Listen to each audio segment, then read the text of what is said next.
PYX 106. It's 1-800-LAW-1010, 1-800-LAW-1010.com. It's our buddy Chaz. Chas Farcher, good morning, sir. Good morning, gentlemen. I'm not sure you're the right guy to talk to about this because aren't you a Yankee fan? I'm generally just a New York fan. I tend to root for the state that I live in, unlike some of us, but yes. Well, so does that make you a Mets or a Yankee fan? I grew up going to games at Shea, but I would say I'm more of a Yankee fan than a Mets fan. Wow, you are a turncoat. And Man, going to games at Shea and you're still a Yankee fan. I have not been to the new Mets Stadium, so I don't know what that means. where do you stand personally as a baseball fan on A-Rod? I've never been an Alex Rodriguez fan. I think he's a very talented guy, but, ever since I picked him up from Texas a decade ago, he's never been my favorite. I'm a Don Mattingly fan. I miss him. Nice. That's right, Donnie Baseball. Yeah, Quinn makes up names for him. I do not. Oh, yeah, Donnie the Wind Mattingly. Donnie. he doesn't know baseball. He just makes up nicknames for Don. Oh, you mean Marfan Mattingly? Yeah. He's very talented. Don Mattingly. Don Mattingly. Anyway, For a all long of time, this is I going always somewhere. rooted for I always rooted for not only him, but also his mustache, so I cheered for both of them. Look, the question today is legally, do we pay A-Rod his $6 million if he gets his bonus in the contract? One more home run gets him $6 million, I think, right? Because the Yankees thought they'd make that money in merchandise. Now they may withhold it. We just wanted to legally if they can do this.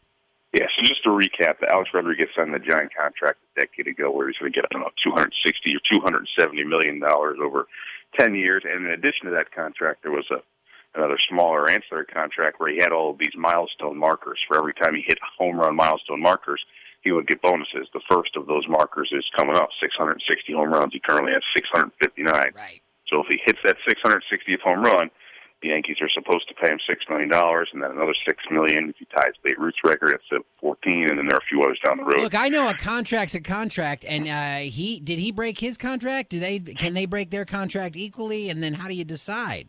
Well, and that's the argument from the Yankee standpoint. They've indicated already that they don't intend to pay him the $6 million if and when he hits that 660th home run. And their argument is essentially, the home run milestones were a marketing scheme for them. They plan to have the stadium packed for somebody to catch that ball. They plan to have a giant jersey sell off, but and now it's all tainted. A-Rod got caught up in that giant performance-enhancing drug scandal, and so now his marketability is zero. So essentially they're saying, look, we didn't get what we paid for, so you don't get what you were supposed to get. Nobody's honored the contract. So it looks like they're intending to not pay him, and then we'll have to see where it goes. Alex Rodriguez certainly can sue or file for arbitration and play. He's going to get his money, though, Yeah, right? he's got the strength of the baseball union. But I will say this. If you break it down the way Chaz is talking about right here, this to me means if you ask the Yankees if Bonds and McGuire and Sosa and A-Rod should have asterisks, technically the Yankees are saying, yes, there should be asterisks, right? If they're saying that this doesn't mean what it used to mean, money-wise, then there should be asterisks. I mean, that's what the Yankees are saying to me. I'm probably making a bigger deal out of this. No, I don't think so. I mean, when it comes to just baseball, in theory, you could do this with any problem or issue. But in baseball, where stats are a huge part of the game, right. It makes sense. I don't think the Yankees are upset that Alex Rodriguez used performing-enhancing drugs. I think they're upset that he got caught using performance-enhancing drugs. Like I said, it's a marketability thing for them, and if the guy's just not as popular as they had hoped he would be, whether it's because of the scandal or just who he is. So, they're not going to get what they wanted on these dates that happens.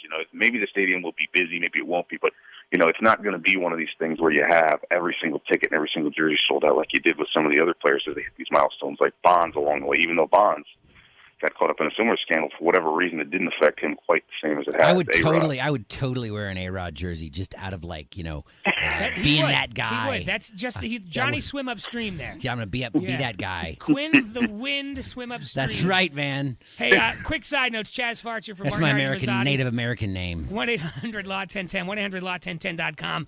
I'm getting a will next week, Chaz. Okay. Yeah, I don't know. From Better Call Saul? $150 for the old ladies. Are you leaving it all to Quinn? No, I don't know. It's weird, right? Should I have a will? I'm too young to have a will. No, you need it.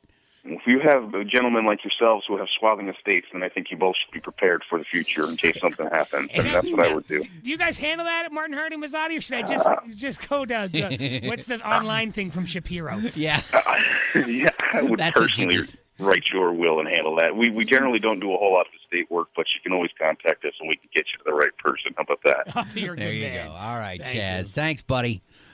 Gentlemen, you have a great day. Thank you for having me. 1-800-LAW-1010, 1-800-LAW-1010.com. Chas Farcher for Martin Harding Mazzotti. It's Quinn and Cantera, PYX 106. Quinn and Cantera.